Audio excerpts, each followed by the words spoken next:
पेडण्या पोरसकडे राष्ट्रीय महामार्ग 66च्या कुशीक सध्या व्हडा प्रमाणात बेकायदेशीर दोंगर कापणी चालू असा।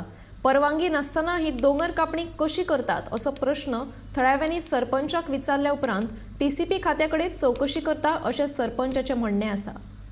आज आम्ही पोरसकडे राष्ट्रीय महामार्ग 66च्या वाठारात आसात आणि ह्या वाठारात सध्या व्हडा प्रमाणात डोंगर कापणी सुरू आसा।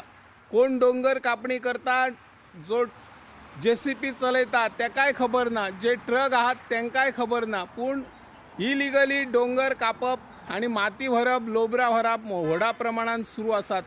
सरकारने हाचेर बेगोबेग लक्ष दिवन जो कोण इलिगली डोंगर कापून पर्यावरणाची हानी करता तांचेर कारवाई करची गरज आसा अशी ह्या माध्यमांतल्यान आमी मागणी करता। शिवाय आताच पेडणे तालुक्याचो मामलतदार मळीक हांच्याकडे संपर्क साधला आणि तांकां डोंगर कापणी विशयी माहिती दिल्ली आसा। तांणी सांगले की आपूण टीसीपी डिपार्टमेंटाक कळयता आणि मुखायली कार्यवाही करता। सरकारान हाची दखल घेवन जे इलिगली डोंगर कापून पर्यावरणाची हानी करता तांचेर कडक कारवाई करची अशी ह्या माध्यमांतल्यान आमी मागणी करता। हांव निवृत्ती शिरोडकर, गोमंतक टीव्ही खातीर।